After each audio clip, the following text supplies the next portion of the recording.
It's one of those days where like I've been in multiple environments that were very warm. Mhm. So I've just been like, I get that.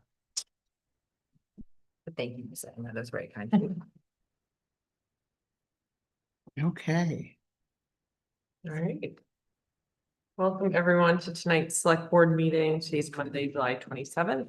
I'm Sabrina Dunlap and we have Stephen Whitley and Alyssa McCann. And Vicky and Steve Lux cannot be with us tonight. So it's just the three of us. So first up is points of pride. I have a point of pride, but I don't want to share it till I have a full board. Oh, Oh, okay. Okay, so there you go. That your curiosity is. wow. So, I like this. Um, okay. I'm trying to think of it as, there's so much, but, well, we finished our department visits. Thank you for all, seeing our way through that, and for staff for, hosting and talking about their places, departments, and what they're doing, their efforts. Yes, it's very helpful and it's nice to get a firsthand look at what the departments are doing and all the great work they're doing. So I'm sorry I missed so many of them since they were on a day when I had a standing meeting, but the ones I was able to go to were very nice. So. Yep. Anyone else have anything to share? Okay. All right, so that brings us to approval of the consent agenda. I will move that we approve the consent agenda of July 27th, 2026. Seconded. All right, all those in favor? Aye. Aye. It's unanimous, and then approval of the public meeting minutes from April 20th, 2026, and we have a copy of those. Before I make a motion, did either of you have any changes to these? I did not, just a point of clarification that I was not in attendance, but I understand historically we have recused ourselves or, but I do think legally I am allowed to still vote yes if we need 3 people to pass it, correct? I Or, believe that's correct. and so if I abstain and 2 vote yes, it would pass tonight? We've been through this before. Yeah. and- Because it's about the majority that's in the room, because there's Majority other in the room. boards that would. 2 need out of 3. people. Yeah. Okay. And do we, the non-public meeting minutes usually are separate. Yeah, and Okay. we're behind in this as well. Okay, but there's some attached here. Mhm. Is that, There's the ins and the outs. okay. That has to be Gotcha. recorded as the regular minutes. The actual Okay, discussion got it, just points the- are in the non-public Okay. pieces. All right, great. I will make a motion to approve the meeting minutes of April 20th, 2026. Seconded. Okay, you second, all those in favor? Aye. Aye. Alyssa, are you abstaining? I'm gonna abstain. Okay. Okay. Thank you. Okay, our only public appointment is the fair parking raffle. Do you want to do with that? I mean, I don't know how to, Yeah, last year was my first year, so. do we have the little chart or whatever, or we just have the, Oh, I was gonna. you remove the one once it's been chosen? Yep, and if we pull one that, like if we're drawing for Thursday and we have somebody who can't do Thursday, Right, yeah, we put them back in. So do you folks wanna, I'll give you the. yeah. Steven, you wanna first? Is that? Yeah. You want a bigger bowl? I didn't. Nope, that's fine. Don't look.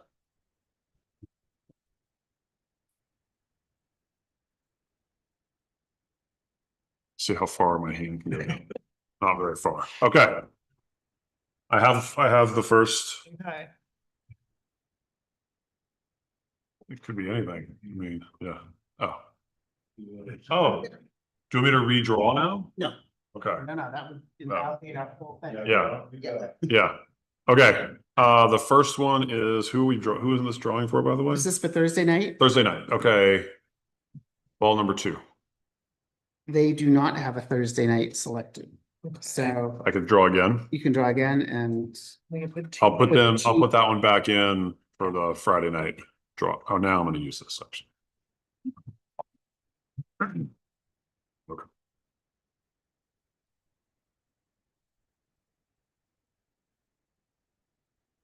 Number 14. 14 is the American Legion Auxiliary, Okay, there we go. So I'll keep, That's Thursday night. Thursday night. so keep 14 out. 14 was out, Okay, 2 goes back in. Okay. good luck. All right, One. that would be the American Legion Post 81 Oh, wow. Okay. So that was for Friday. for Friday. Very patriotic.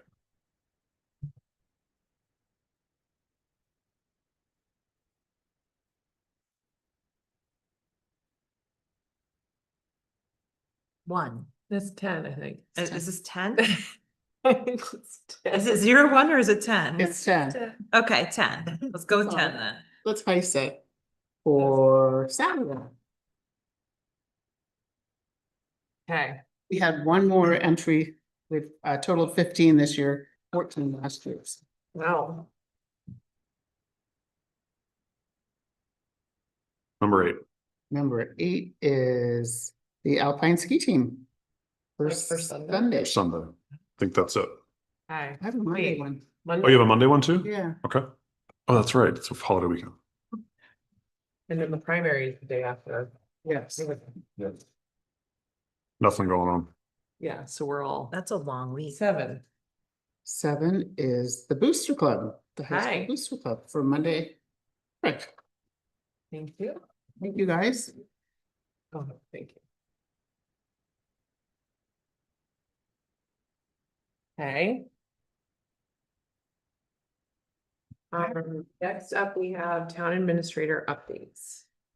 So, I spoke to the fire chief and Highland Ave. I want to give you guys an update on that situation. He has spoken, the owner of the property has spoken with the contractor, and is trying to get something scheduled. The electric meter has to be removed, so he'll be working with Eversource to get that off the building.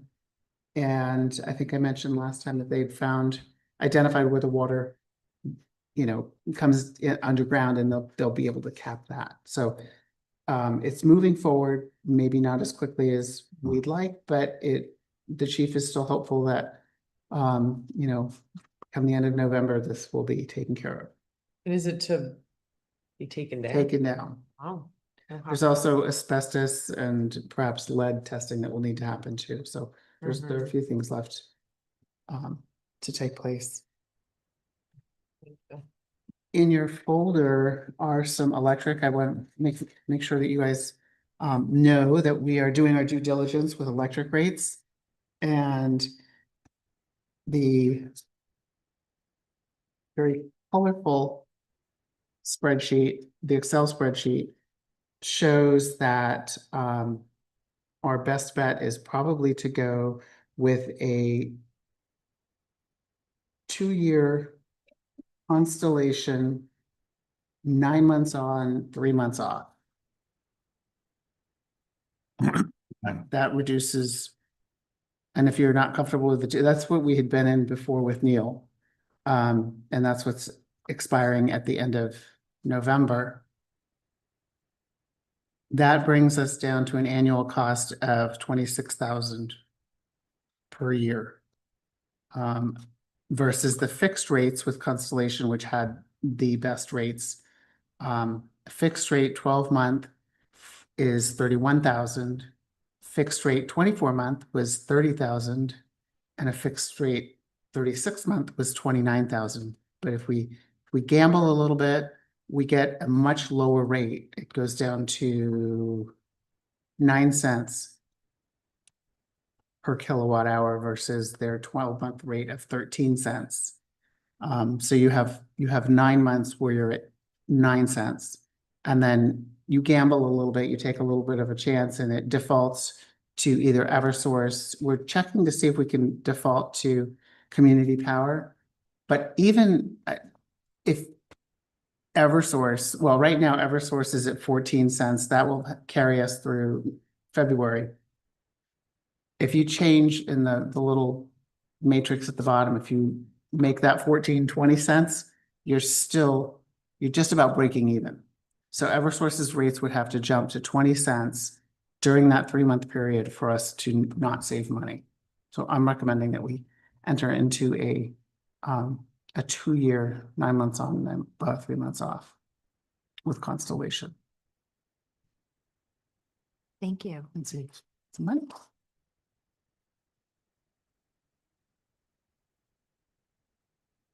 I'm sorry, Karen, can you?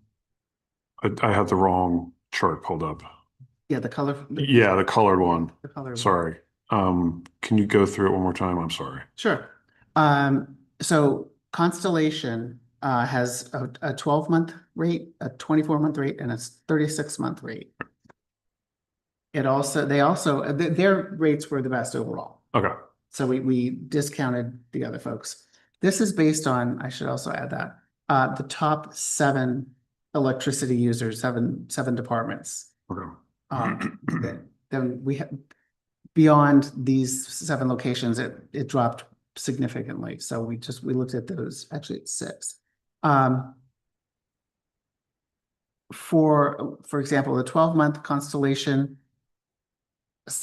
fixed 12-month price at 13.39 cents per kilowatt hour gets us an annual estimated cost of $31,000 and change. Oh, okay. Now okay. 24 months drops a little bit because the rate drops slightly Mhm. to 30,000. Same with the 36-month, it drops to 29,000. However, if we go with Constellation, the 9 months on with them and then lapsing to Eversource during the winter, which isn't necessarily our biggest usage period for all departments. Mhm. At the current 14 cents per kilowatt hour rate that Eversource is at, we'd be at $26,000. The second year of that contract with Constellation, the rate drops just a smidge, Mhm. The 9-month on. 3 months off. Yeah. Okay. So the first year of that 2-year agreement, it's at 9.962 cents. The second year, it's at 9.951. And what are we currently paying? That's on the other. It's, we're currently paying 8 cents with Constellation, Okay. and that's the one that's expiring. Okay. And how does this, is there a way to, what was your comment about community power? So, I don't know, you heard the presentation last meeting. Eversource there's some legislation in place, taking place, that may force Eversource to raise their rates a little more sharply than they would like to. Yeah. If that were to happen, they'd have to raise their rate 6 cents or more for during that 3-month period. If we were to lapse to Eversource, for it, basically we'd be, that's where we kind of break even. Okay. If we can go to community power, we'll still be under that 20 cents. Yeah. Okay.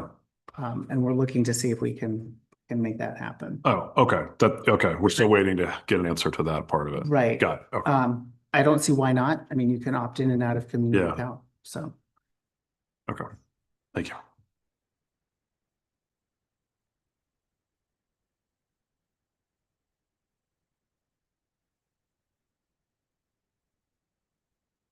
Good on that one. I wanted to put on your radar, we are going to need to look at their sewer ordinance and our welfare ordinance. There's some legislation that is, the NHMA is seeking clarification on, regarding the welfare, I forget which House bill it was that just passed. But we're going to need to update that probably in the September timeframe. The sewer ordinance is going to be sooner. Apparently that hasn't been looked at in quite a while, and Dave had a recent DES visit, a scheduled visit, and they commented that we needed to update it, so we will be doing that sooner. Just wanted to bring that to your attention. Another heads up. This one's a little tougher. With the lagoons that we will be emptying and dredging the sludge from and taking it up to the transfer station, there are aerators in the bottom. Those are going to need to be replaced as a best guess. And then there's the big curtain in between the two lagoons. It has just recently been brought to our attention that this work is probably is recommended to take place when we do the $700,000, sludge removal. This is upwards of another $200,000. So we are, Beverly, Dave, and I are looking hard at how we can make this happen. He did not do the screener this year. That's $150,000 that was in the CIP. We're looking at other places to close the gap. We're beating up the engineers and trying to see if we can push some of the work out till next year. We're looking for pursuing avenues to see what makes sense. So, in any case, we will be coming to the board asking for a waiver of the purchasing policy so that we can just get this in motion to actually have the engineers develop bid specs and put it out to bid is going to be substantially more expensive. It raises engineering costs by about $30,000, where we will still solicit 3 quotes, just not put it out to bid, not go that extra step. So that will be, hopefully at the next meeting, we will have enough information to share.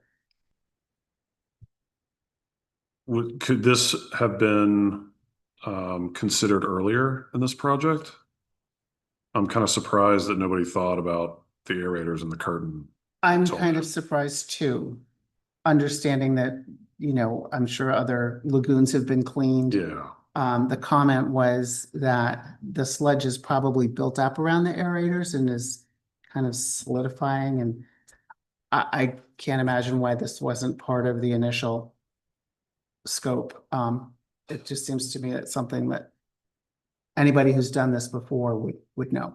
yeah. I mean, without knowing more, I guess I'm a little frustrated that this is only coming up now. Because you're right, it does not seem like it's a totally unexpected part of the work that's going on. Right. Yeah, okay. So I'm sharing those sentiments. Yeah. What else do I have for you?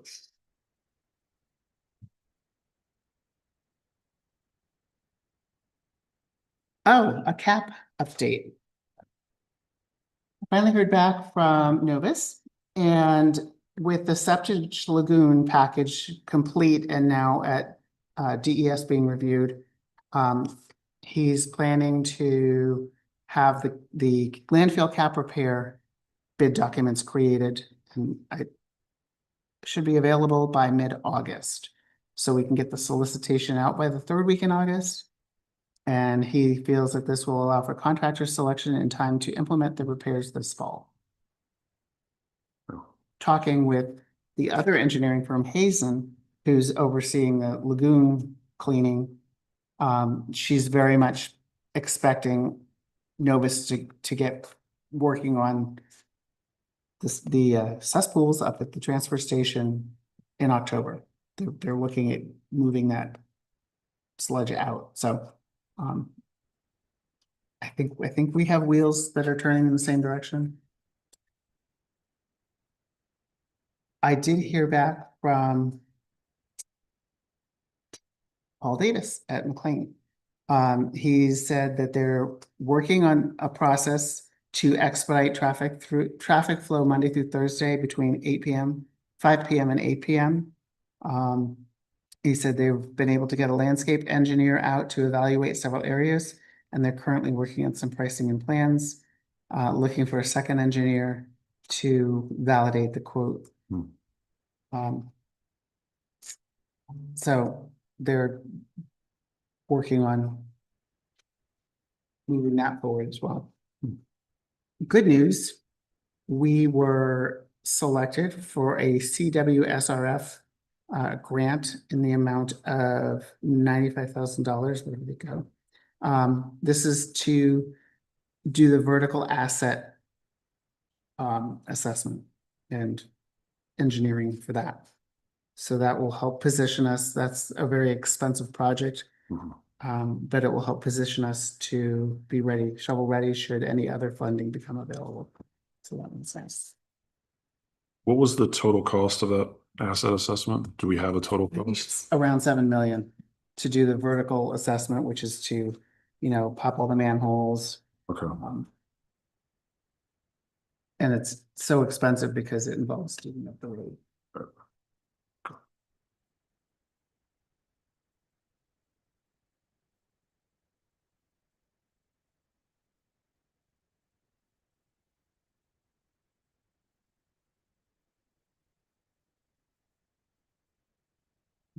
That's what I got for you. Right. Excuse me. Any questions on town admin? No, Thank you. thank Sorry, you, but- Darren. Oh, bad news. Jenny. Oh, good. Sludge. Okay, so that brings us to old business. First, we have Cressy Brook Road follow-up. So Steve Lux went out and did quite a bit of legwork. He spoke to the road agent, he spoke to the Army Corps of Engineers, he spoke to the police department, and he spoke with a resident on the road and sent photos. And did he send a summary? Yes. Yes, yeah.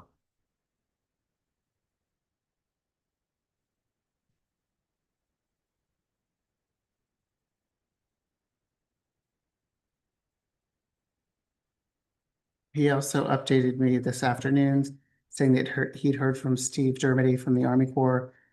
They have new larger signs for Cressy Brook Road that say no parking between 8 PM and 5 AM to replace the 10 to 5 ones. Great. He Did said, he mention when those were gonna go up? they've ordered them. He did not. Okay. He said they were planning on ordering them anyway. It wasn't a result of anything that he was doing. And that the 10 to 5 signs were just kind of an interim Hmm. solution because they already had them on hand. Okay.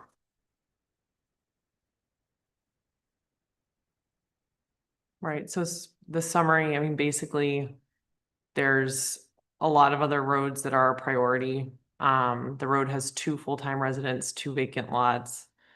I will say I went down on my bike and honestly, compared to a lot of the roads I ride on, it doesn't seem that bad for a dead-end road, especially that doesn't have a ton of traffic.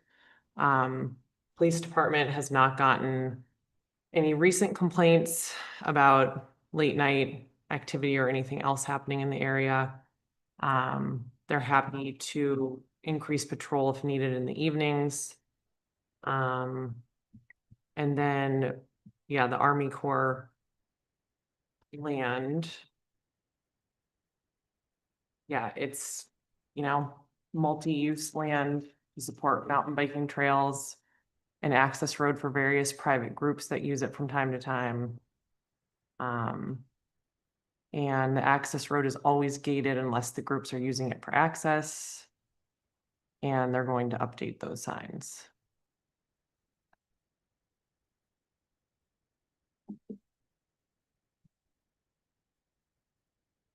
And then, yeah, just a few comments. It seems like there's really not comments from anyone about the late night activity happening there. So, that's just from one of the residents. So, seems like we've done what we can there.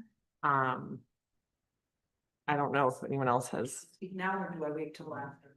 I'll Wait till after. I'll wait till later. Well, you could, if you just want to respond to some of the things that Steve Lux put in a summary, you can come up now.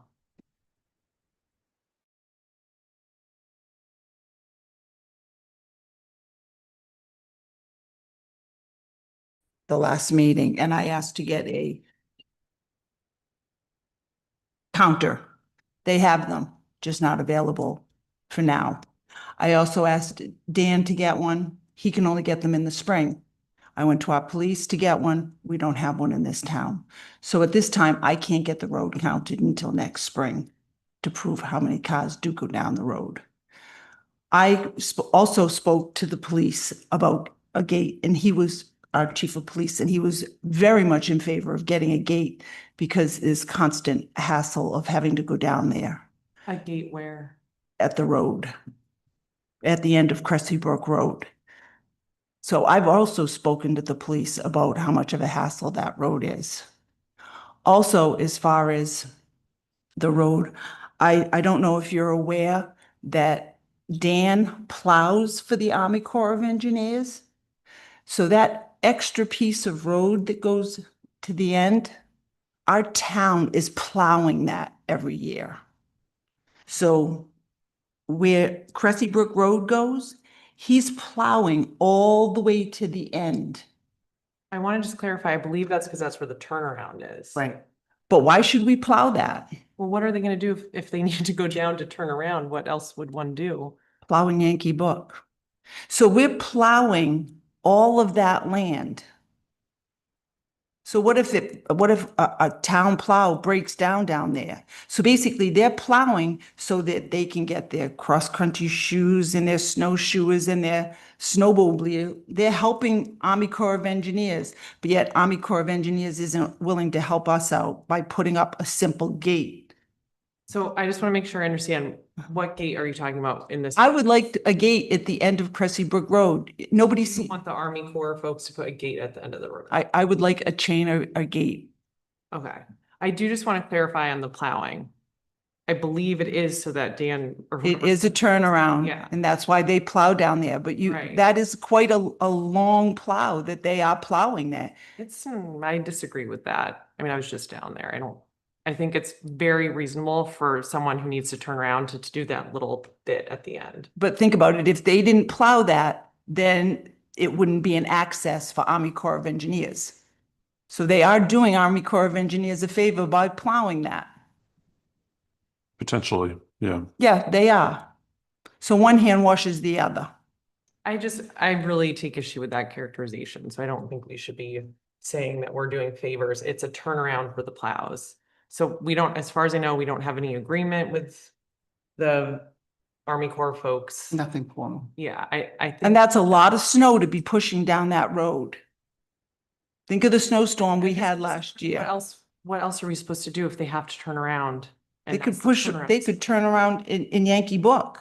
They need Yankee Book's permission to do that, and maybe they don't have it. And it might be easier for them to just go to the end of the road. And also, I mean, it could cause issues if people want to park down there, then you're backing people up even further down. That's why I've said, put no parking signs up.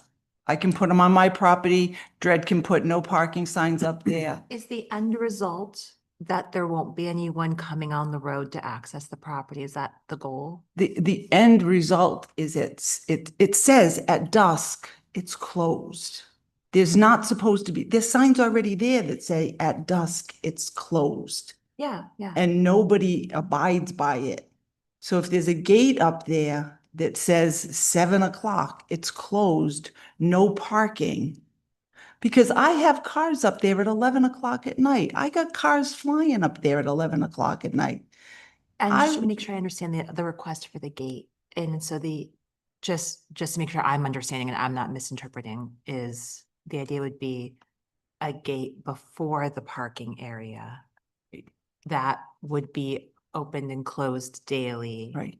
So it would stop folks from coming in outside of those hours. When I first moved there was a gate there. I see. So that's like, you're talking about a gate going near sort of the end of where Yankee Books. Right. Blocking the parking area, kind of like the, Where the town line starts, Right. where the tar is. thank It- you. That's what I wanted to make sure I Sorry. understood as And that's where the original gate was. Okay, and you talked with Steve Derby about that? About moving a gate or no? The Army Corps of Engineers, Yeah. yes, and their response was, we don't have the help. to open and close a gate. Right. That might be true. Okay, gotcha. I was misunderstanding where the gate. Oh, I called Dred to see if they had any jurisdiction. Their response was to talk to my selectmen. Like I said, I talked to the police. They were in full favor of it because they're up there all the time. You know, and I will be honest with you, my first thing was, you know, talking about the wear and tear on my road. I went to see Steve because I wanted to go to a road committee meeting, and I was very surprised that we don't have a road committee. it's now So- the Highway Safety Committee, and it has not met in a while. So that But is. I was we're very surprised that we have one man in this town that makes all the decisions on the roads in this town. One man. Well, so, again, I mean, Dan Blanchett's the head of DPW, and so it's not just him, it's him and others in DPW. Oh, according to him, no, I met with him on my road and he told me he makes all the decisions. According to him, he makes all the decisions. I will just say, I think the Highway Safety Committee, the goal is not to like micromanage Dan. It's, I think, broader and more focused on like general safety, I believe, although it has not met. So, okay. When will they meet? I think Steve Lux is gonna be the select board person on it. Yep. So they have to coordinate with DPW and the police, and I don't know who else is gonna be on it, but That's at the end of our agenda tonight to talk about, that committee. and I pulled the old information. To Duffy's request for a gate for the parking area. I mean, if a gate went up and maybe we could work it where the police close it, the Army Corps of Engineers opens it, maybe we could do it that way. I don't know. I don't know what ability we have to force them to do it if they're not inclined to do it. Just want to say that out loud. And I'm not sure that we would be allowed to put up a gate on our side of the line that would block access to their property. I'm just like thinking through what our options are, right? Like I'm not sure can demand it of them. I mean, we can demand it of them. I'm not sure we can make them do it. And I'm not sure that we can do it to block their property.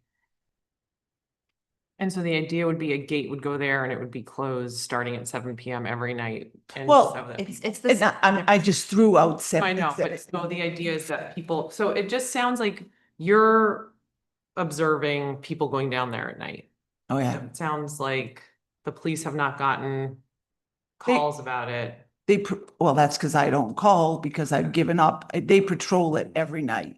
Okay. I mean, they patrol it every And night. that's why you led with your requests to all these different departments for a road counter, right? To be like, let's just get some data on this so that I can show you all why we need to force this. But there that- isn't one available until spring, which I couldn't believe. Well, we did ask the police to increase their patrols down there in the last 2, 3 weeks, 4 weeks. Mhm. Okay. So So if they're- you're seeing them down there a lot, that could be that could be the reason. Mhm. I think, yeah, if they notice that there's people parked there when they shouldn't be, that's helpful, but it sounds like they're not seeing that, so. I don't know, if we don't have a counter.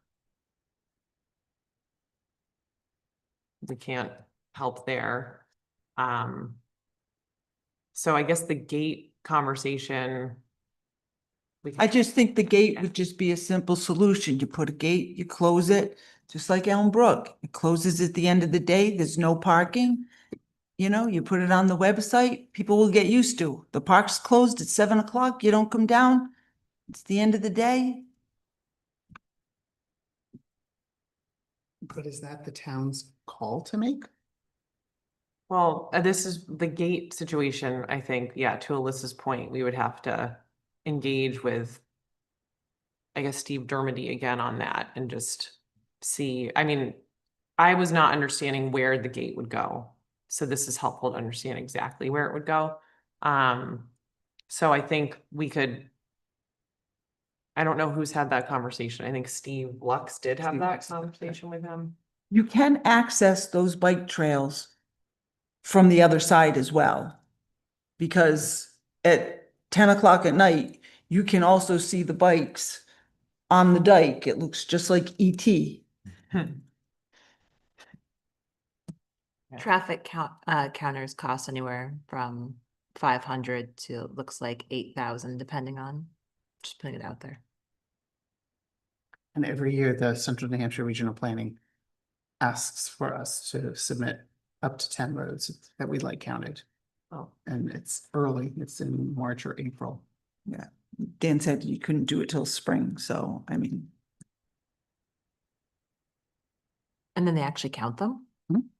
When you know those little black lines that go across the road that you drive over, those. I really think you think I'm more observant than I actually Okay, am, but I sorry. deeply appreciate it. Yeah, they take and they compile all their requests and then they go out and do them, and I've seen them in it's one other on Maple towns. Street all the time. May I make a suggestion? So this feels in the fact that we don't have full jurisdiction, but we have someone coming to us from our town. And I'm beating a dead horse. And it feels a little bit like the way in which we are partnering with McLean. I know that there are additional circumstances and the state is involved with McLean and our work there. But I do wonder if inviting Steve from the Army Corps to come and chat with us and just talk about potential further solutions might be helpful. A la what we do with McLean, where we didn't necessarily have a, like, this is how we're gonna solve this problem. We just knew that we had someone who had identified a problem. We knew that we didn't have the ability to tell McLean to change their processes or to open their gate. All we could do is share the concerns and see what they could offer. You know, some weeks there's nothing there, but then on other weeks it's, you know, it's crazy and it's, you know, and I'm, you know, I feel like I don't want to come here every week and every meeting and beat a dead horse. But on You another might as well hand- just run, What? just run, and come sit up here with us. Yeah, well, Um, you weren't here last meeting either. I wasn't. I mean, I'm happy to have him come talk to us with just the caveat that, like, yeah, we can't force them to do anything, but happy to, like, say that we've heard concerns repeatedly. And And I appreciate that. so I've never talked to him, so. And that's the big thing, is I want to recognize that we can't force them. And Right. so it's not like a summoning, it's not Right, it is a request to engage in conversation around an area where our properties intersect. Yeah. And I think they opened this up with great idea, but I don't think they realized what the domino effect was going to be once they opened it.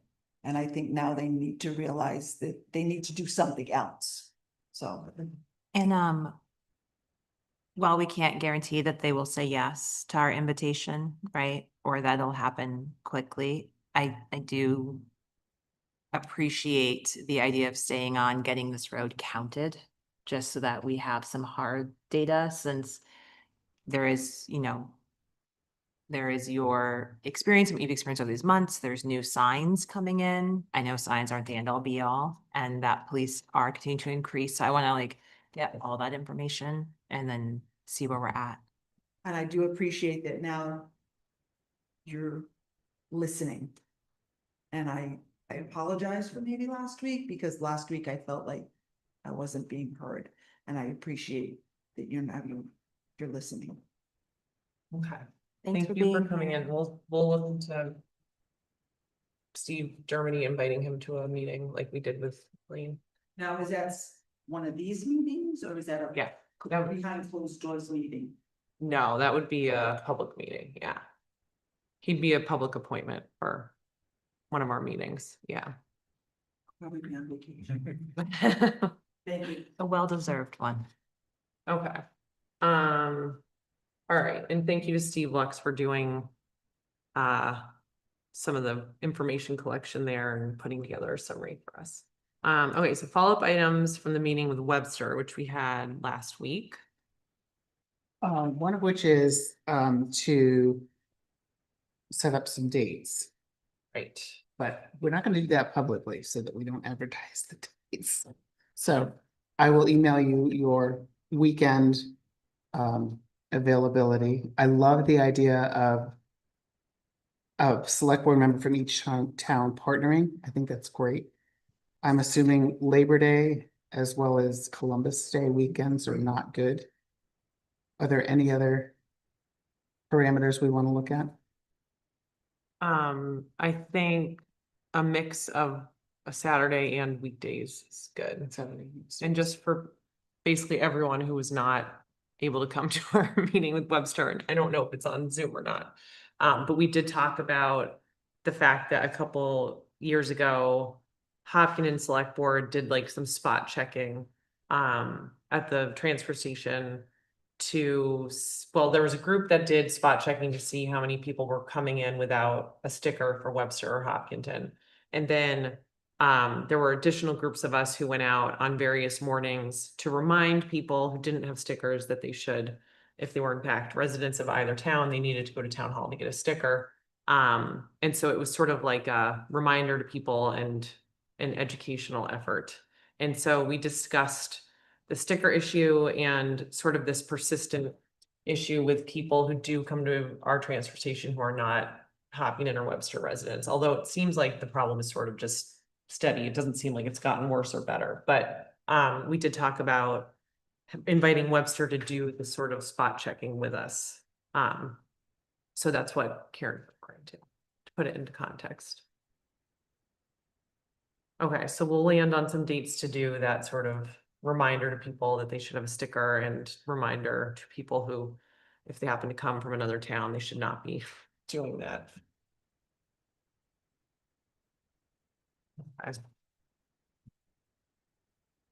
The other thing from that meeting that I took away as an action item was a vote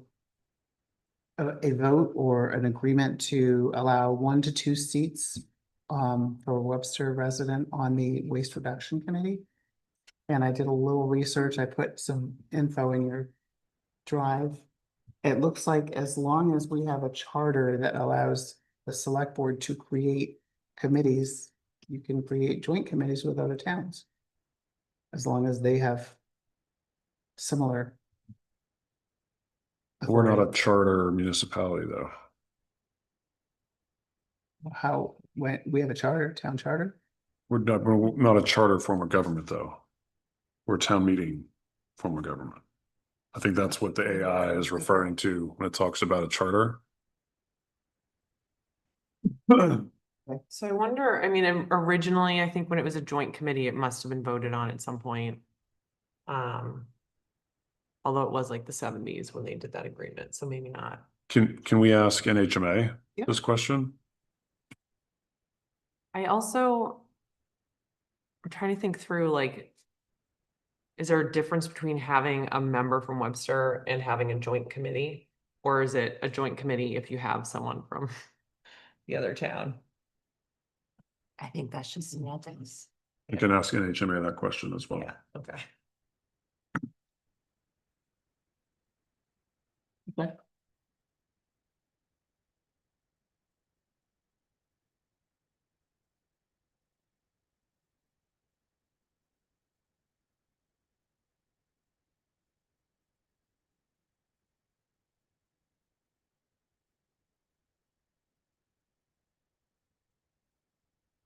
Is there anything else from that meeting?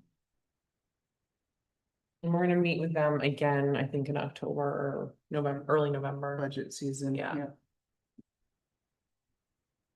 I don't want to lose the idea around exploring free dump stickers with colors that match registration, just as a way to help with compliance. And I appreciated the point, I think Marla made it about you know, what is the cost difference between exploring a part-time person for enforcement versus just having the free stickers that make it super easy to see? And it doesn't become about being able to afford a dump sticker. So we just ordered 1,000 dump stickers in the last couple of weeks, month. In green? Yes, Yeah. yeah, more of same. We had 5 left. Yeah. We needed something. Oh, they are $500. So they're basically 50 cents per sticker. Is there a volume discount if we go higher than 1,000? Didn't see it in the, Are they a special kind of sticker or can you get them from any website? we got this last batch from myparkingpermit.com, which is where we had ordered before. They have our logo and all that kind of stuff. I would just, not knowing the specialness of the dump sticker, so I don't want to like accidentally, I was gonna say trash it, but that makes it sound like I'm doing a pun. But I'd be curious if there are less expensive sticker options out there that would also hold up in weather and be whatever kind of Okay. compliant we need them to be. As someone who has to buy a lot of stickers for business, 50 cents a sticker feels very high. That's all. I was just curious. Yep.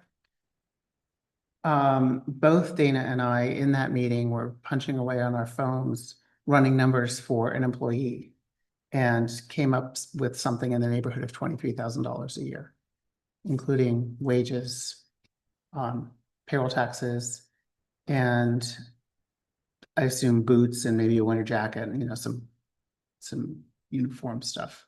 That's the total cost, and then Webster would be a fourth of that. Yeah. Still more expensive per- than all the stickers. Yeah. And that would At be 50 part-time. cents. Yeah, part-time, I think we were talking 20 20 hours, hours yeah. yeah.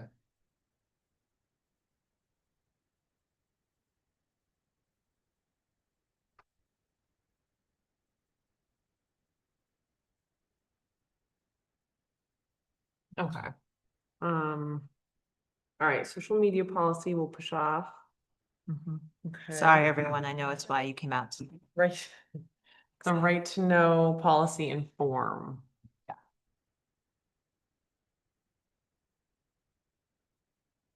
I think we're ready to sign. Um, You approved it. Staff, I think when we last talked about it, I was taking it to the staff for their review. They had some suggestions, had some confusion. So we went back and we clarified. Largely, it was around the pricing. Okay. Created a little table around that.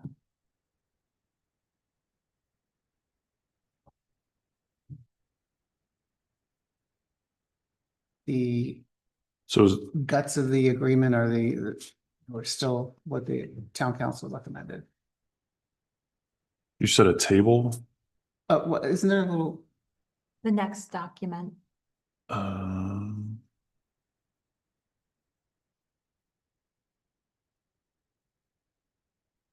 it's on, actually, she put it on the form, oh, okay. page 1 or page 2 here. Page 2 of the form. And I'm sorry for, is There it is. this a physical form that someone fills out and turns in, or is this a digital form that's filled out? Yes. online? Both. Either or? Yes. Okay.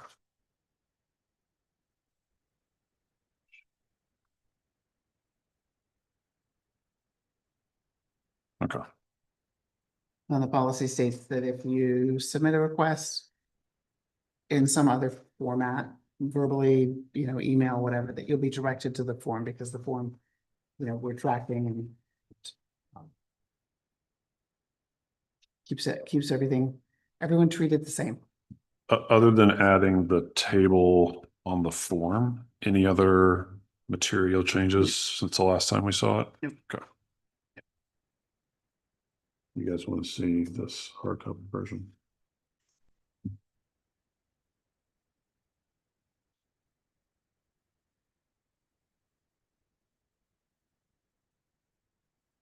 We sign this one, Karen? Yep, that's the clean copy for signature. I think we need to vote to Phillips. adopt it too. Okay. Let's do that. I'll make a motion that we vote to adopt the right to know policy and associated forms presented to us tonight. Seconded. Okay, all those in favor? Aye. Unanimous. Sorry to interrupt. Sorry. Okay. Have a nice day. Thank you. You.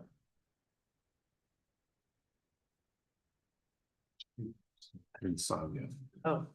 They came. Sign, listen. Okay,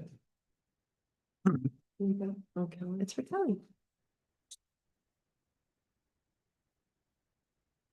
I'll deliver it afterwards. Set. There you go. Yeah. Okay. We have the horseshoe pile survey draft. I don't know if you would have to look at this. We briefly discussed it the last meeting, but,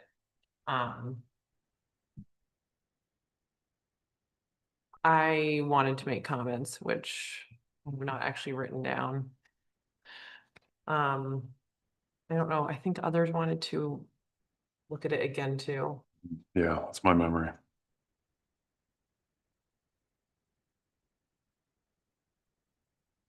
In the comments, we got some comments from Byron, are those new? There's, yes, he asked for, Okay, to see a copy of the draft. gotcha. So. What's the easiest way to? Can you send us, did you already send us a draft of this? Or can you in like a Word doc so we can work in Yep. it? And I can do then. If others wanted to write comments too, maybe we could just send them. Back to Back Karen. here. Yeah. Yeah.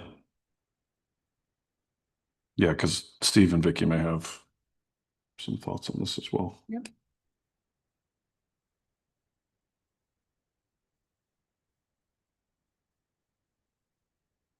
Okay.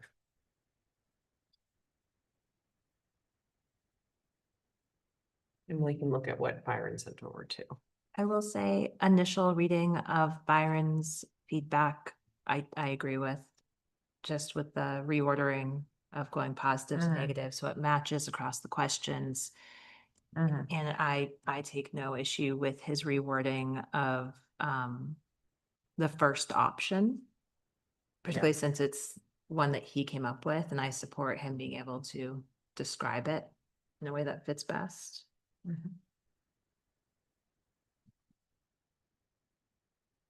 Yeah, I think I need to go back and look, but I think there should be a few more options for like, it's not just like a new monument or destroy, there's like other things to be. So I just wanted to clarify some of the questions. Yeah. I also think there should be, and I'll put this on my habits, but a question that touches on whether taxpayer money should be spent on this or not. That There was is in here. one. Yeah. It is, but it's, I don't know. I see This what is you're what I wanna know. saying. It's Okay. very- There's some wording. Yes. Yeah, It's the ideas there, but it should be more specific so folks aren't confused later. Right. Yeah. Because public funds could be any number of things, Yeah. not necessarily your property tax. Exactly. Yeah. Okay. Precisely. okay. Very well. I will shoot that off to you guys tomorrow. Thank you. Thank you. All right, that brings up the Farrington Corner Road Sewer Easement update. So we had a plan submitted, well, we asked, we had a draft of the easement that we submitted to town council. He requested a plan. We received a plan, sent that off to him, and he called me Friday. Did I put his email? I probably didn't. I don't think so. Okay. I meant to. He recommends that the select board grant a license instead of an easement. The reason being is that it is a right of way. The road is a right of way over private property. We don't necessarily own that property. And if we don't own the property, we can't grant an easement to it.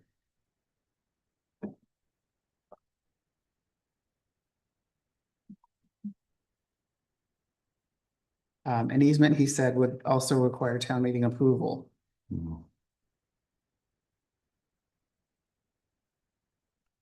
he also discovered that, something that I was not aware of, that in our 2002 town meeting, the board only has the authority to acquire land, not to sell it. we're limited in our 4114A. Yeah, Yeah. I'm glad you pointed That's that right. out, because I Yeah. did not know that.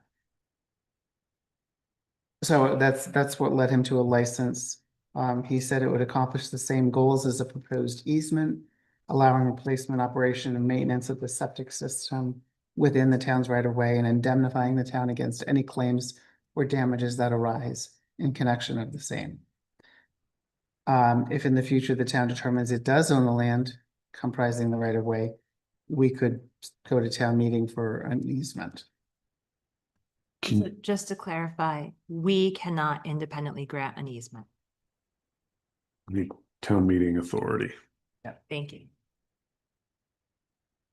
Karen, can you just, I forget the context of this.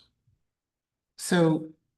I've got the map pulled up and Yeah. it helps me to think about this. So can you sort of tell This me, remind me what's going on? septic system is very close to the road and within the town's right of way of the road. Is it actually under a portion of it, or is? Yeah, a portion of the system is in the right of way And- directly. There's actually two bounds. Are you looking at the blueprints?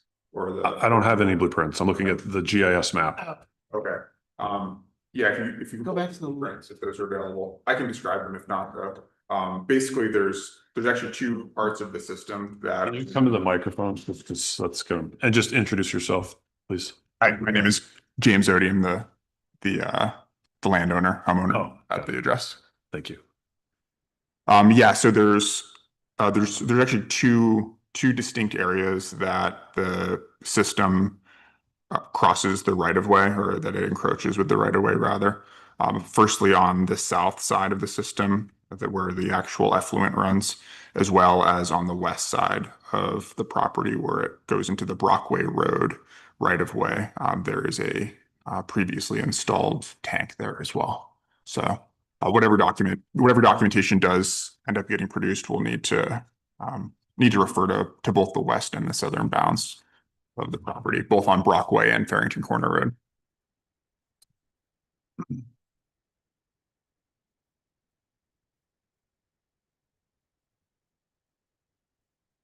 Oh, okay. Would it help if I went and printed a couple of plans real quick? That would be really helpful. Yes, please. Sorry. Yeah, Yeah. no problem.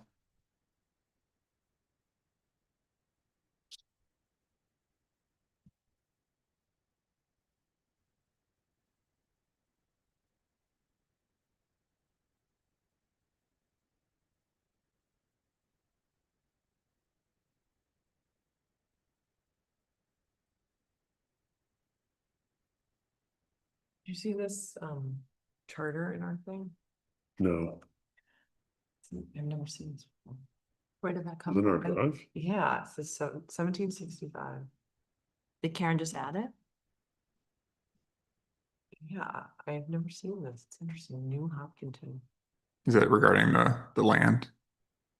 This is it appears to be like a charter for the town that I've never. Yeah, but I was speaking of a different sort of charter. No, I know. Yeah.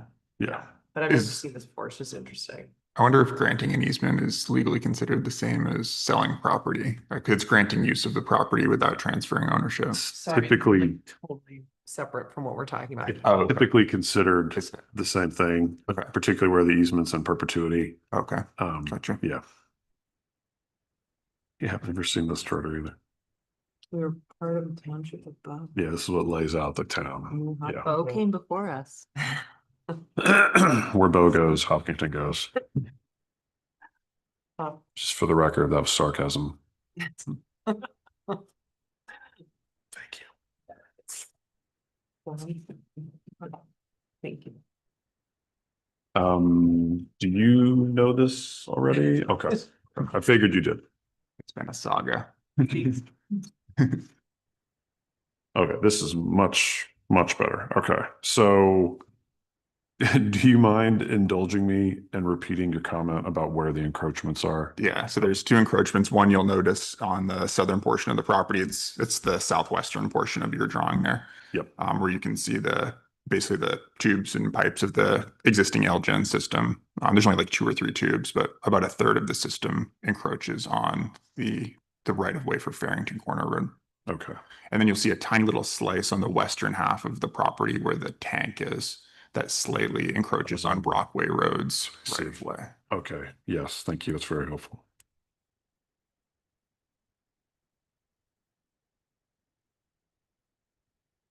Okay.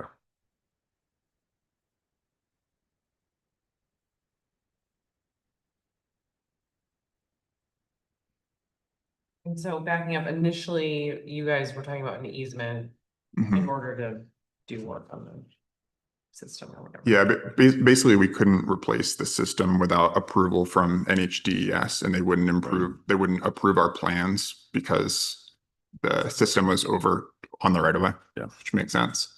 And the previous plans that they approved were hand-drawn, not with CAD, from the prior landowners, and those drawings misrepresented where the actual location of the system was installed. Sounds so frustrating. Yeah. How old was that? How long? It was only installed in 2017, so it's a very new system. Yeah. Wow. Yeah. Yeah. Wow. Okay. I see that you helpfully sent us some comments too on a license option.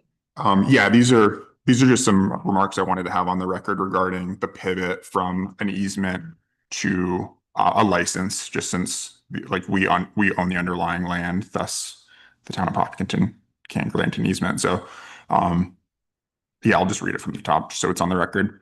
Yeah, so again, James Odium, the homeowner at 798 Farrington.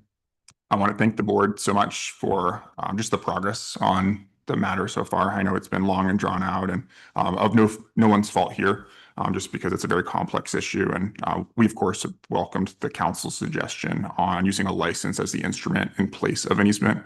And we are glad to also cover the costs of preparing that, as well as in parallel confirming with, we're doing this with Jacques Belanger, who's our septic designer, confirming with NHDES that a license will be the right instrument to support a state approval in lieu of an easement.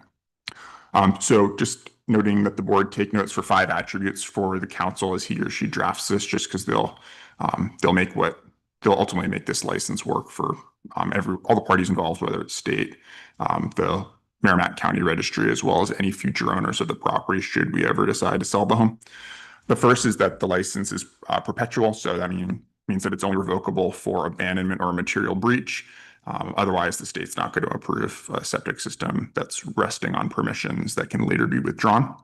Second, that it run with the land and bind successors on both sides so that it transfers automatically with the home and never needs redoing. It shouldn't follow me, it should follow the property. Third, that it be recorded in the Merrimack County Registry of Deeds so that it becomes searchable and available to future title searches.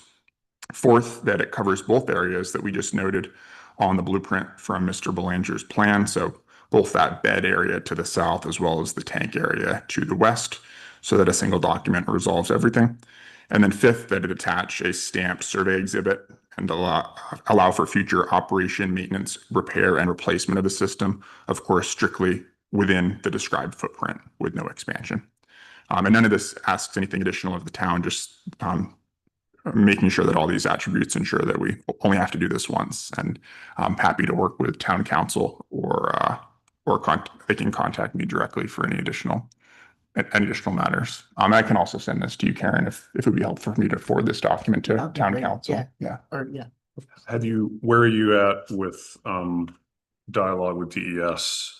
That's been brokered through Jacques Belanger. But have you Yeah. heard from DES that a revocable license is acceptable to them? I actually found out about this at like 4:45 p.m. today. So That I- what? just that we're pivoting to a license. Okay. Yeah. So you're still waiting to get confirmation from DES? Yeah. Got it. Yeah. Okay. They haven't even been contacted about it yet, but Oh, yeah, just because like, yeah, I wrote this like 20 minutes. before okay. the meeting Thank you. today. Thank you for clarifying. Yeah. Yeah. My only other comment is that obviously I'd want our legal counsel to, obviously confirm with DES that it's doable and then to make sure that these 5 conditions are acceptable to legal counsel as well. Yeah, certainly. That makes, So our council has offered to draft this. Oh, okay. And then you've offered to cover that cost. Yes. Yeah. Which is wonderful. Thank you. yeah. And there's an additional request, or am I cutting you off? Sorry. Nope, that's it. That's all I had. Mr. Belenger's asked that the town attorney prepare the license. And because time is of the essence, he's also requested that the select board authorize either myself or Sabrina to sign this license when it's complete. I could certainly circulate it via email before we sign it, just so that the entire board has a chance to look at it. Okay, yeah, Will's okay with it, then. Yeah. Okay. There's nothing I will be able to add to it, so but I'm happy to authorize you, Karen, to sign it if others are okay with that. Did we already vote on the license? We haven't yet. No, we haven't, we We can do haven't. that tonight. Yeah, so that was, Okay. that was what town council, when I talked to him Friday afternoon, he said, I need to make sure that that the board is willing to go in this direction, is interested in going in this direction. So Doesn't seem like we have another option. that was his suggestion is Yeah, I the mean- best solution to get this done Yeah. soon. And without going to town meeting. Yeah, I mean, I'm fine with it as long as town council says that it's okay. Yeah. So yeah, I mean, I would make a motion that oh yeah, that's fine. I'll make a motion that we grant the requested license for encroachment of the septic system in the 2 areas noted on the plan. Conditioned on legal counsel preparing the license and review by the board. And then I'll do a separate one to authorize Karen to sign. seconded. Okay, all those in favor? Aye. And I'll make a further motion that we vote to delegate signing authority for said license to the town administrator. Seconded. All those in favor? Aye. Aye. Aye. Thank you. Great. Thank you. Thanks for coming in, Wayne. Thanks, Brittany. Go home, go eat dinner. Next, under old business is Bowles Chicken.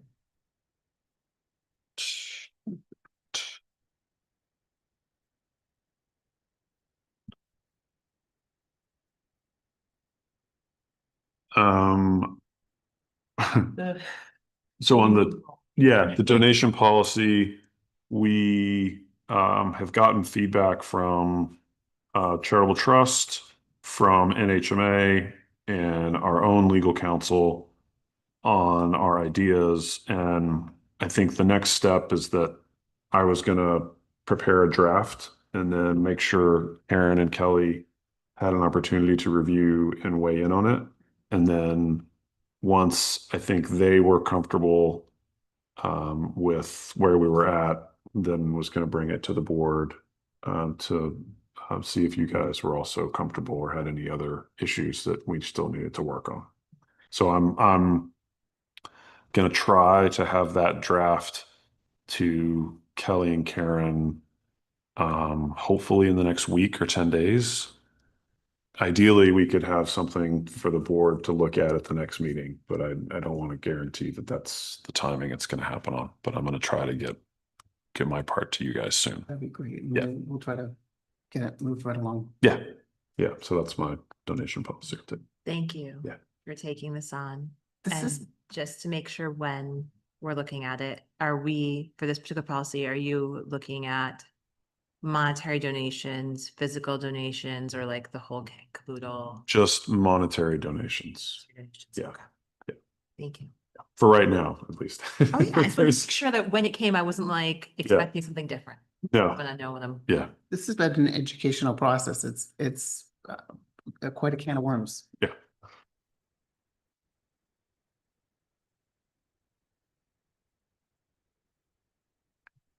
And then social media policy will take on. Hmm. Meeting. Yes. Let's see. Yeah. Okay. Yeah, it's gonna happen. Okay. Love it. And we did the right to know policy. That's We done. did. Yeah. We Yeah. did that. Not that one. So, yeah. Good for us. Yep. No, that is an important one. I Yeah. that. No, With the def- social media policy, what I really just need to do is take our notes from the time we talked about it and update my draft, but I just Okay. want to put an asterisk on that I do want to send it around to Sarah, who has been actively managing our Oh. town Facebook, as well as department heads that have That's a good idea. Facebook or have social Yeah. media presence. Yeah.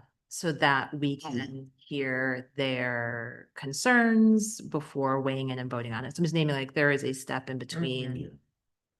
Because there might be something I'm missing or not thinking of that they would bring up. Yeah, if you forward me that, I'll happily bounce it out. Okay, thanks for the work on the donation. Oh, you're welcome. Thank you to Karen and Kelly too. They've been working hard on it too. Steve, I believe he's working on the public art policy and has asked that we talk about that at the next meeting. So I think he might have something in August. It's great. Yeah.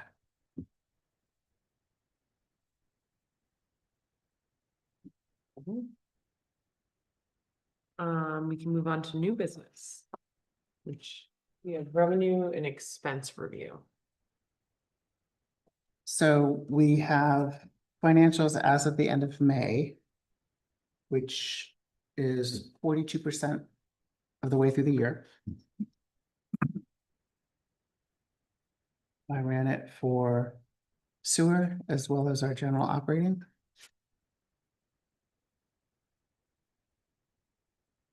Revenues in both areas, it's kind of early in the year to comment too much heavily on that. Except for the fact that it does seem like we're running ahead in some of our collections and the penalties and interest Oh, yeah. are way ahead.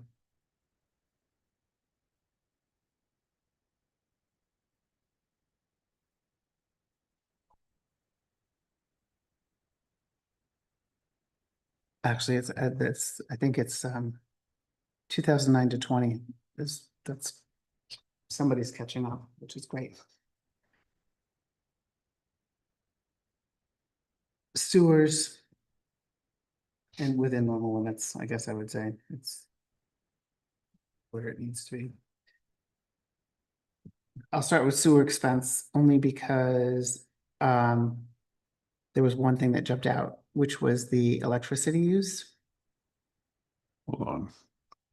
What page is that on, Karen? It's on its own expenditure. Oh, okay. It's One more. sewer expenditure. I think it's Yeah, there it is. Thank you. We've at 42% of the year, we've used 84% of that budget. This was the electricity that was supposed to be offset by the solar panels over there, solar array, and that is not delivering quite what it was expected to. I spoke to Kelly tonight and we think we may not have, we looked at everybody else's electricity pretty closely, but we may have missed this one. In 2024, it had been budgeted at $6,000 and there's a calculation in here that if the solar is live, $500 a month times 12 months was the expected cost of electricity to us. And that was $6,000 a year. Previously, it had been about $35,000 a year. So now we're down. But I think we're going to end up, last year, we ended up at $12,000 for the whole year. So basically double what we budgeted. Like I said, we neglected somehow to adjust it for this year. But we will get it closer for next year. So we're not making as much as we hoped having the panels there, but we're doing far better. Okay. Do we It- know, oh, Go go ahead. ahead, you Go. first. Just gonna say, do we know why it's not performing the way we thought it would? I don't.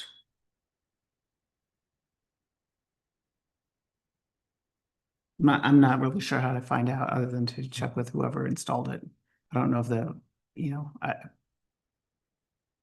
talk to Dave. Yeah, I would ask, there's, yeah.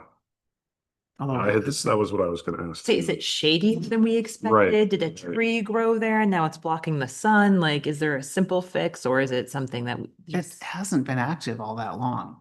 So, I mean, yeah, we'll have to dig into that a little bit. And or is one of the panels not working? Yeah, Something broken? There's a small solar array as you go down GPW road there, as you go around that sharp corner. It's right there, right across from the lagoons. if there's a way to assess whether the panels are delivering the power that we expected. Not what we expected, but definitely some.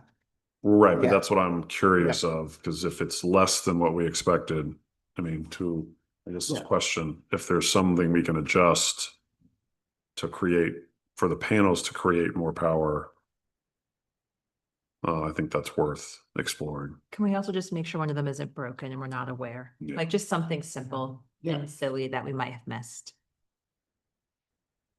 I mean, it's a significant savings from when we didn't have panels, but, Yeah. yeah.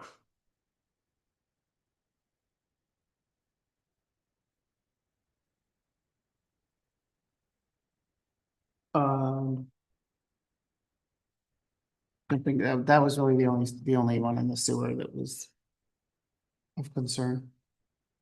Jumping over to our general operating budget.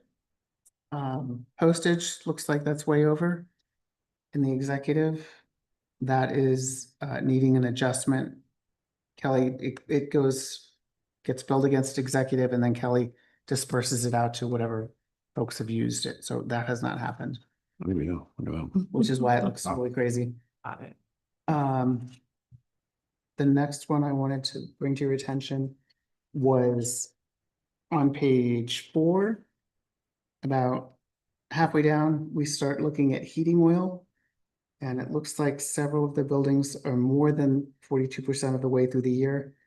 However, I believe most of the heat usage is from January 1st through whenever it finally warms up. Yeah, So right. I think this will be okay. Town hall is at 85% expended, which it seems really high, so.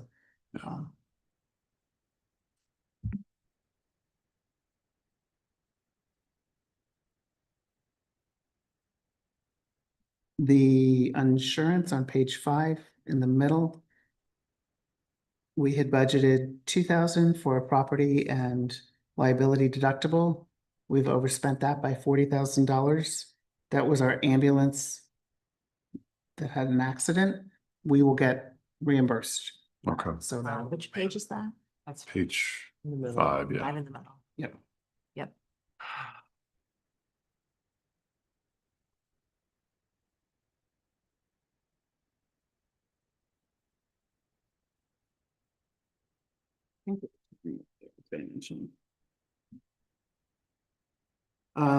Highway, and Dan has been telling me this for a couple of months now.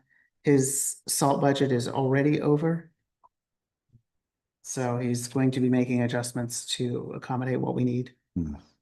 And his equipment leases and contracts is up, and I don't have a good answer for that, but I will ask him. Oh, yeah. Shimming and paving, looks like nothing's been expended in that line item yet. Doing and paving, where are we? It's just a. Oh, couple it's the of, second line. Yeah. Yeah, as again, this goes through the end of May, so he probably had not Gotcha. received any bills at that point. I'm sure he'll spend it. I'm just making sure.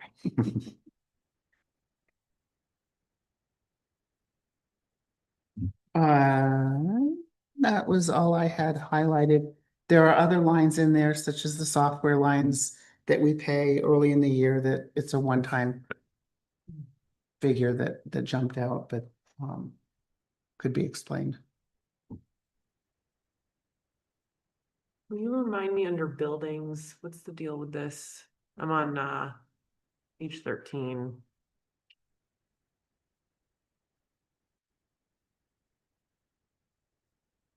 Budget is showing up as, Those are purchases against, or expenses against the capital reserve funds. Oh, I see. So rec facilities purchases in May, that would be your bathrooms.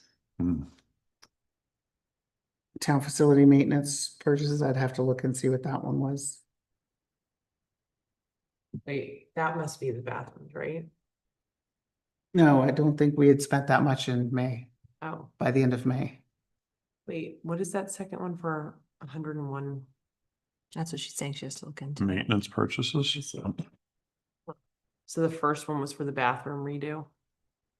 Yeah, as of the end of May, Gotcha, that's what we'd gotcha. spent.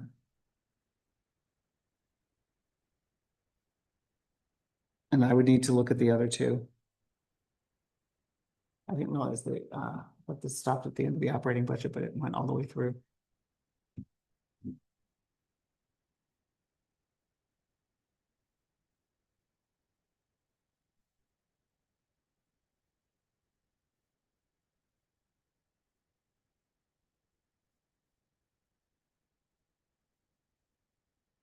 The, just to go back to the beginning. Yep. It's not a big dollar figure, but the printing, I know, that's your town report. okay, that's a Yep. timing thing. Okay, great. That's a one-shot deal. Yep, thank you.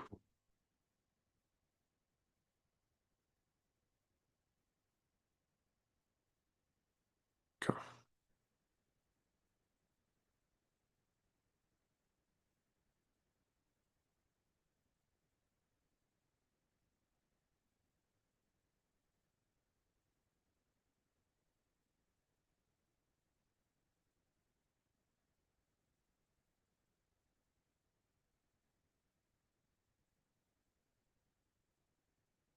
Other questions? And just so you know, we rolled out the budget, we started the 2027 budget, department heads have access to the software online, so. Super. Somebody's comment was, didn't we just do this? So Yes, we we've just we've did it. started it all over again. Oh, God, okay, well, that's good. Yeah. Christmas in July. All right, should we move on to job descriptions? These are the job descriptions you've seen before, and it's just in our format, actually, the police sergeant, the police officer, animal control officer, did that maybe in here? Mhm, It's on the bottom. yeah. The versions I think that are in your drive are had an incorrect signature line. They've been fixed, so this is code enforcement, building inspector, animal control officer, police corporal, police sergeant, and police officer. Wait, the building inspector? Yep. Isn't that the one Vicky was gonna? She did last Oh. week, and we Oh, good. took and mashed her Oh, good. her Perfect. changes in there, and Okay, excellent.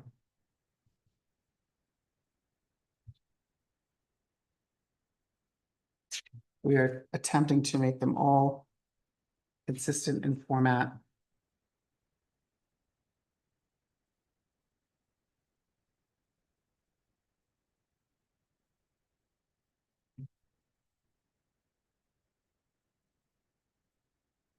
Okay, any issues with those? Move on to highway safety committee? Do we need to vote to adopt these? To change the Yeah, let's descriptions? Go to adopt. There's a signature Yeah. block on all of them. As I mean, this was largely prompted by positions that have opened up and that we, said, oh, we should review the job description. A lot of times it was very hard to tell when the last job description was officially done, so that's where we've kind of formalized it a little bit. So I'm gonna do this in one motion. So I'm gonna move that we approve the updated job descriptions for the following positions. Building inspector / code enforcement officer. Police corporal. Animal control officer. Police sergeant. And police officer. Seconded. Hi, all those in favor? Hi, Aye. Aye. okay. Thanks for the work on those. Okay, so the Highway Safety Committee, is this a new charge? Nope, this is Oh. the one I found, Okay, either online or in Neil's computer okay. without a date. Document was last updated, 2024. Yeah, That doesn't necessarily mean, yeah. there was a roads committee, but it hadn't met in it, like in my time on the board, I think. And so we. I was actually on the former roads committee for a Okay. while. And then I think it was around COVID that it sort of disbanded. Yeah, And then when we were thinking about reconstituting it, mhm. it morphed into this highway Yes. safety committee. And we did discuss this like at length. That would have been in 20. It was years ago, 21 or yeah, something. yes, 22 correct. maybe. And then when fits and starts, we tried to get the committee going and then it Yeah. just couldn't meet. And now Steve Lux has helpfully stepped up to be the select board person on there. So I think it's just a matter of so the structure of the committees, police chief, director of public works, fire chief, select board, and 3 at-large members appointed by the select board. And we had issues early on trying to get people to be on for at-large members. Yeah. So, Sorry, but isn't that because of the scheduling issue? I don't think we didn't even get that far. It was like, we just didn't have, I think we maybe had like one person show interest and then, but then we didn't know when we were gonna meet. It was like a catch-22, like we Yeah. just couldn't get it off the ground. So I don't know if this is just like as an FYI for us or did Steve? Discussion point, he asked it to be on the next agenda. I think he was hoping to call in, but it didn't happen. I think that was shut. He's that on was shut- vacation. It was shut down. Yeah, okay. Well, so, So maybe just start think- thinking about it and, yeah. Think about people who might wanna be involved. You have a question? It's between a road committee and a safety road committee. The difference between the roads committee and the highway safety committee. I think, well, Stephen, did you guys meet as a roads committee? We did. And so what did you do? Dan would give an update on just road maintenance issues in town and road construction projects. And that was typically what we talked about. Yeah, And it was, I mean, I remember sitting there and doing a lot of listening, Mhm. because, the select board was, had more authority to, direct Dan to do something. We were just kind of yeah. Right. just staying informed. Right. And so then when we discussed this, my memory is, and this is like years ago, but my memory is that the idea behind a highway safety committee is that it's a little more holistic, like a broader approach to general safety in town. So you would talk about things like speed limits, Yeah. signs that need to be updated, dangerous intersections where we could maybe improve traffic flow or signage. What else would there be? So basically, Dan makes the ultimate decision of which roads get done. It's not a. Yeah, I think in terms of the committee, the idea, I think roads would be part of it. The other thing that we talked about was there was a safe streets committee, I think, Yeah. that was working on like sidewalks and like safety for pedestrians. So the idea of this committee is to be broader. Yep. But the roads, when it was a roads committee, I think it was really, as Stephen said, more of just like, they didn't need to like make a group decision. It was sort of updates coming from DPW about their projects. That's what it Correct. says. Yeah. Yeah. So this roads will be part of this, but the idea was to have something broader, more focused on safety and less just on like a list of what's to be paved.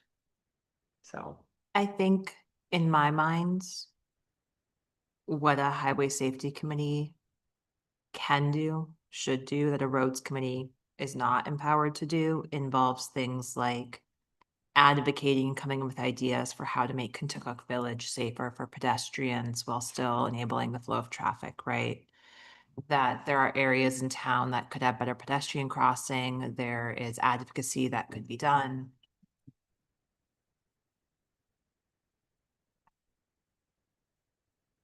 And one thing I'm seeing is the, obviously this was written pre having someone in Beverly's role, a grant writer role, but it does call out specifically in this older charge, seeking out grants to help offset costs. So I'm not sure in our current iteration of staffing, if that would be as much of a focus, since as I understand it, Beverly keeps a pretty close eye on available grants across. Closely, yeah. But what about?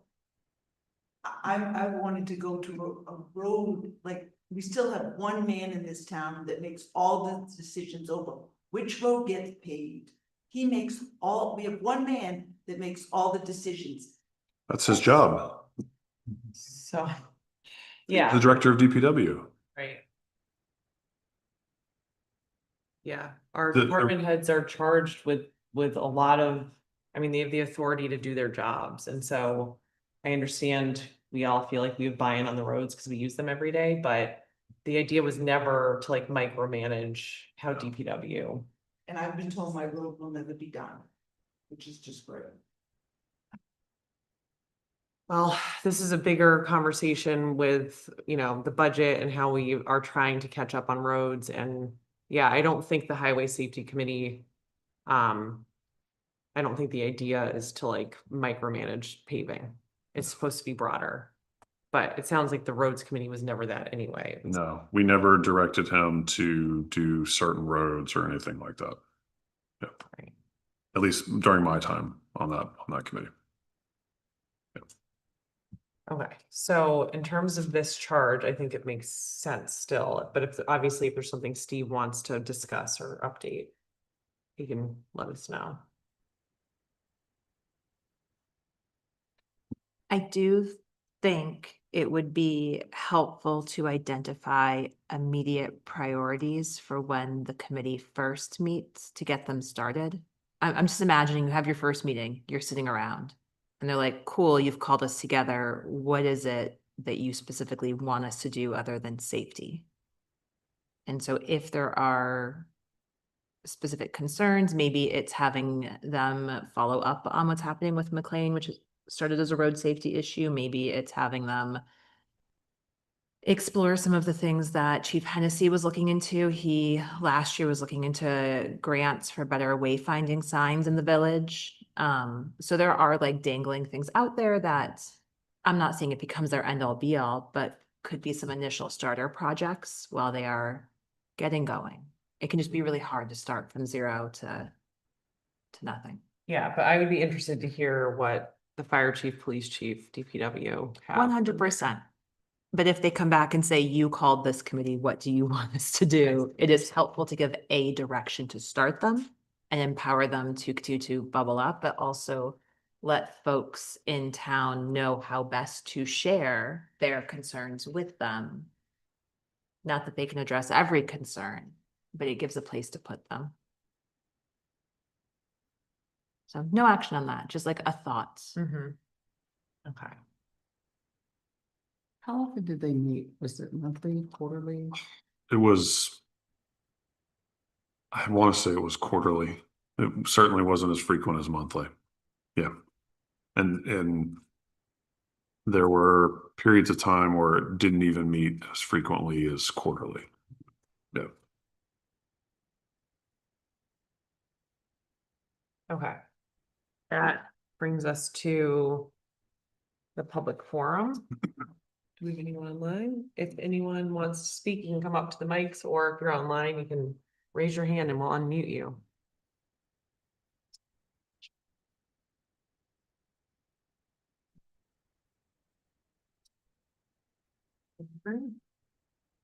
Evening, everyone. Lauren Clement, 86 Maple Street. Couple notes here on tonight's discussion.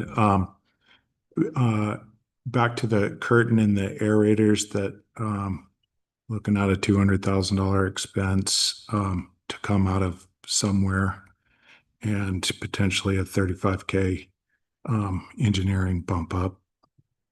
Was just curious, how often does that sledge get removed?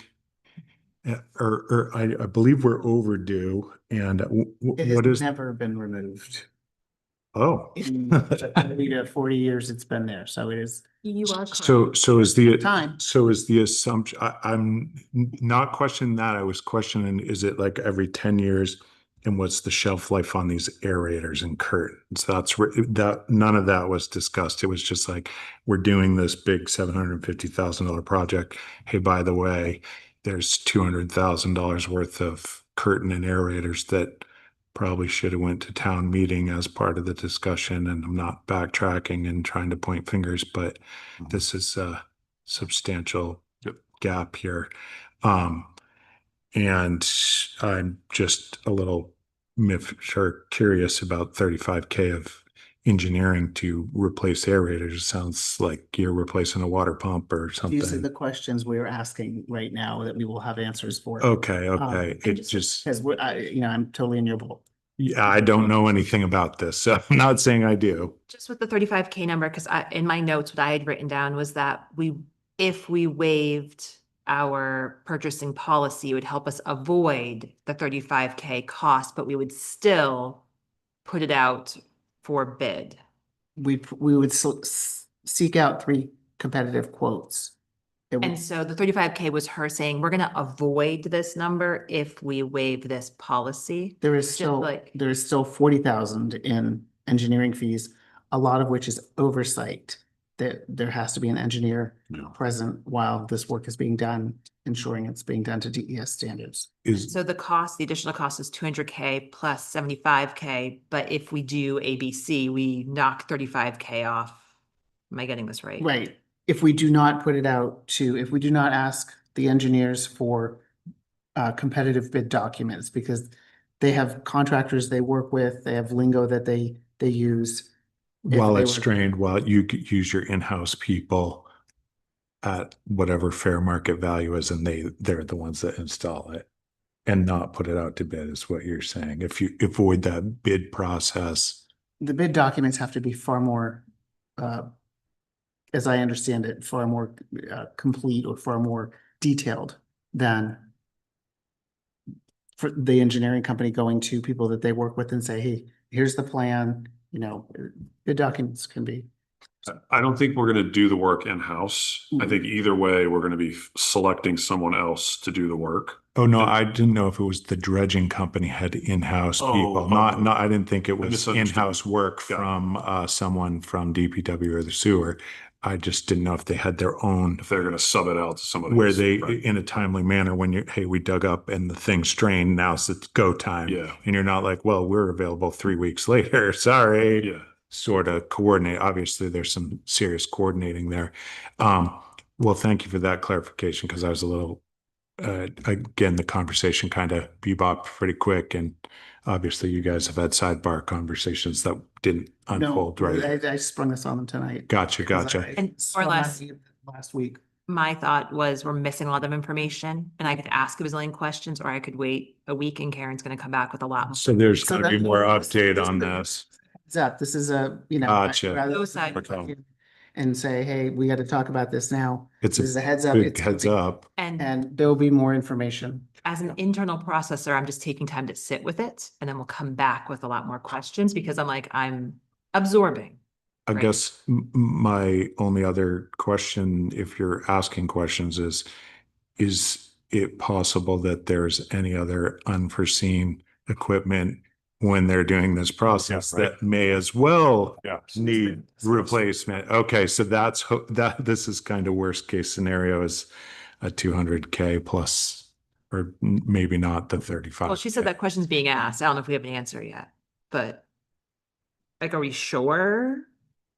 We have asked the question. We've asked the I don't know what questions were asked before when we were given our other number, the 712. So, there's really not much else in there. Yeah, and refresh me when with that bid, or when the proposal was done, through a warrant article, was it an up to amount? And there was any fluff in there, or I don't recall. I don't Do- recall, and No idea. but I think it's definitely capped at 712. The price was, I'm just wondering if anything fluctuates and, a year later, things change. All right, well, sounds like this is just evolving and a new 200K thing. Thank you for keeping us updated. Back to the transfer station, I believe you said potentially a 23K a year for a part-time position to monitor stickers. I would hope if something like that moved forward, there's some degree of study that we are losing $23,000 worth of dumpers from out of town before we make an expenditure like that. And secondarily, would potentially purchasing $5,000-$10,000 worth of cameras that could capture maybe some repeat offenders. I know that would be then the police going to track down and no. But it seems to me that that's not a great use of resources if it's not gonna, the value, the cost of the employee doesn't balance out for savings. And just to be clear on that one, it was just brought up as like a discussion point. Proposal, okay. By That's to someone who was propose it not, as an idea. as an idea, and it was by somebody who's newer to their board, who's not been around for all of the. Hasn't heard all these Don't- conversations. Anywhere near going down that road, and Yeah. absolutely would make sure like the cost benefit analysis. Yeah, I would just, I'm thinking a gate that closed probably in due time after, say, 2-3 years would be cheaper than Yeah. hiring and et cetera, et cetera. Gates have their own issues. I but know, and plowing, and but- I'm not saying that's, 23K number is helpful to us as we explore other options because almost every other option is going to be less expensive than hiring someone. So absolutely. having that number is super helpful to say, hey, we actually don't necessarily want to go spend that amount of money. What else can we do that is not going to cost that? Well, and it seems to increase annually. Uh-huh. If there's merit bonus or whatever, it just is the way it is. Okay, all right. So I guess I missed where that element was coming from, but thanks for the clarification on that. Just to comment over on the solar at the DPW, my limited experience with solar, my boss has a large solar array, and somehow on his phone, he knew that one panel was not, it was functioning, but the little contraption that was hooked behind it failed. And we went up in a lift, pulled the panel off. The guys plugged in a new thing. A guy on a laptop down the bottom went bloop, bloop, bloop, bloop. Yep, that fixed it. And then we were back rolling. So I don't know if someone can reach out to whomever monitors that or how that's done. I drove by it ironically this morning and it was in full sun. So I don't know why those wouldn't be producing what the guesstimate is. They're new. So that's kind of disappointing there. And it seems to me, with my limited knowledge, that maybe someone should make sure the software is working properly. Might pay for itself in an expensed visit. But that's just my 2 cents on that. The budget stuff's obviously going to be interesting here. Back to the roads. It seems like a lot of chatter on social media or one of the bigger expenses, and this is always roads. And I forget when the road list was last updated, but there was a list that was available either in the town report that said these are full construction roads, these are partial rebuild road, and maybe it's time to refresh that road list. I know some things have changed. Obviously, whatever that road list, I assume some of them have been knocked off. Briar Hill, College Hill Road, Farrington Corner, these were on the list. I know my property abuts Cedar Street, and that one has quite a few issues. However, it also has water and sewer under there that needs attention prior to just resurfacing the road. So it's a full rebuild, but it's got crumbling issues on it. And then they cold patch it so they can survive plowing a winter and then it happens again. But I know that Dan has said that, you know, he doesn't really like to do, I mean, he does make them, you know, but he doesn't like to do those lists because people think hold his feet to the Yeah, fire sort of yeah, thing. and And at then the Pine very- Street comes up and then exactly. If the very variables fluid change and, you know, situations change. And so he can have a target list of projects and streets he wants to tick off in a year. But, you know, he's got to be dynamic about it because, you know, So hence the reason maybe we have not seen that list refreshed. I don't know. I Yeah. just was food for thought. I remember, I don't know, 10 years ago, this yeah, no, list he's done coming it. out. He's done it previously. But I, like I said, I think the comment he always makes, you know, when he does it in public is, you know, this is just my sort of, Today list. yeah, right. Not Right. My in- pie in in the 6 months, sky. it can change. This is what I want to do in a year. But that changes all the time. I think every year it's changed probably. Maybe having a road committee could help alleviate that a little bit. However, here we go again with one more committee, and how do you get people to sit on it that are I don't, interested in? I mean, I don't know what a road committee would do. I mean, ultimately, Dan runs that department. I have no problem with Dan calling Yeah. that is his charge and that's Yeah. his job, and they plow them, they grade them, they know what's up. Yeah. So. But I hear what you're saying, but I don't know how practical it would be, or yeah, I don't know. I wonder if by not having one and having it lapse that there's misinformation Maybe. or doubt, or is, you know, maybe a list of what did get accomplished from that other list, Yeah. you know, or to show what's happened or progressed over time. I don't know, just some food for thought, but I do see roads often come up as a complaint, Yeah. and that's something that people I would also say that that's probably going to happen until the end of time. probably, And we, so, right. Yeah. Mm-hmm. So, two comments. One, Dan, when I had asked him for a road plan, he said, well, it's in my head. He's also said there's one on my wall that he updates with colors. It's a map of the town and he does red, yellow, green, whatever on top of it. It's got like a plastic coating. Central New Hampshire Regional Planning had come out last year and done an evaluation of all our roads. This is something that we can get them to do for free. They did that, and I believe shortly after that work was done, the employee who did it left the department, and they've just recently replaced that person, so that person will need to come up to speed. Having done this in a previous town, That's tough. it was really amazingly helpful. So it's a process and it's a time commitment where you go out, you evaluate the condition of the roads. You then weight the roads. Is there a hospital on it? Is there a school on it? Is it a, way out there where they get 2 cars, a week? You start weighting the importance of roads and plug it into the old software, and eventually it turns out a plan as to where you can get the biggest bang for your buck. And then it's just a matter of, how much do we have? So it's a great visual. And I can say that the town I was in it for 5 years.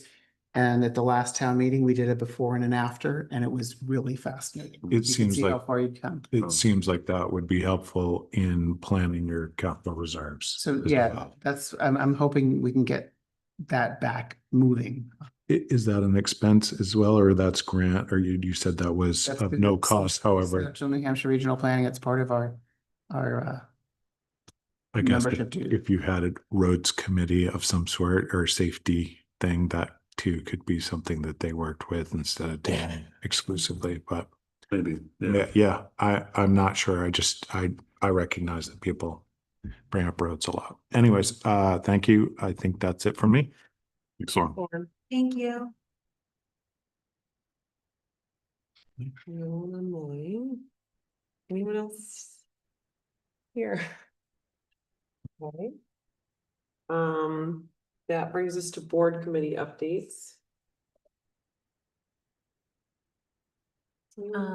Housing committee met at the beginning of July. I don't know if I saw you guys after that, but Sam, who's on planning and who also works for the city of Nashua, joined us as a citizen with knowledge, not as a representative of the planning board or of the city of Nashua. And it was a really great conversation about different ways to approach housing and housing ordinances and zoning, essentially helping us recenter. And we are off for August and then back in September. And then I missed planning while I was on vacation. It was the same week that we had our last select board meeting, but there is a work session tomorrow night on the conservation subdivision ordinance.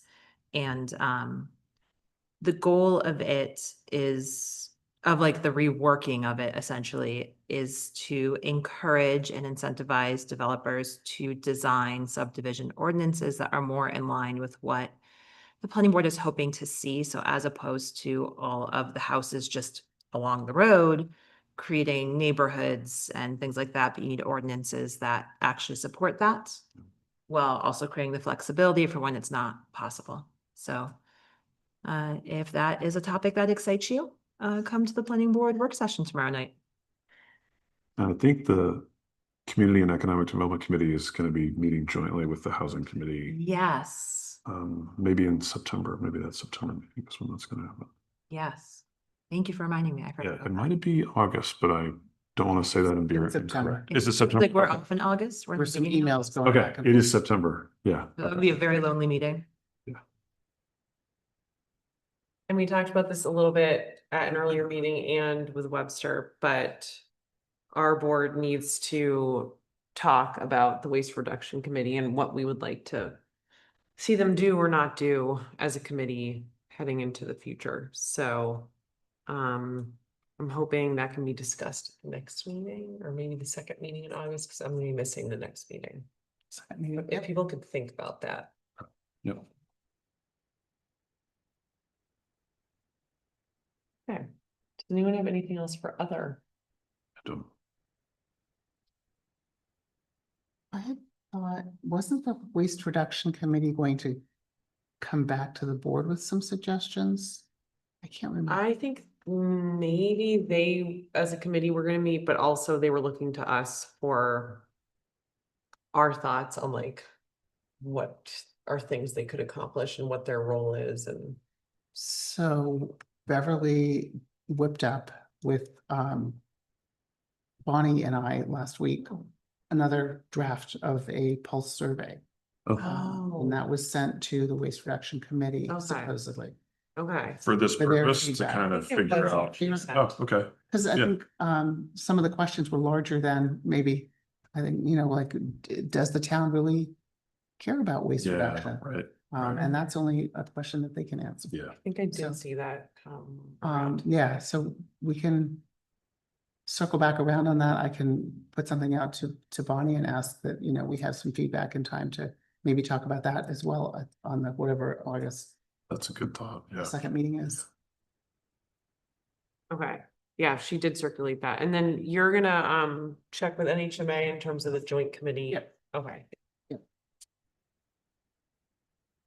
Yeah, so August 24th would be our second August meeting. okay. Right. And then the 10th is the other. Right. Yeah. And I will That's our next not meeting. be here for the 10th. But I think others were. I don't think we had an issue with. I don't think we have, people. yeah, I think everybody else is here. August 24th is the week school starts, just. Yep. Yeah. Okay, so I don't think we have any non-publics. Wow. Okay. Do you want to make one? I'm joking. No. This is the first meeting we haven't had a non-public in a long. Been a time. while. Yeah. Okay, so I will move that we adjourn. I was second. All those in favor? Aye. All right. Thank you to everyone who joined us tonight. In person and online.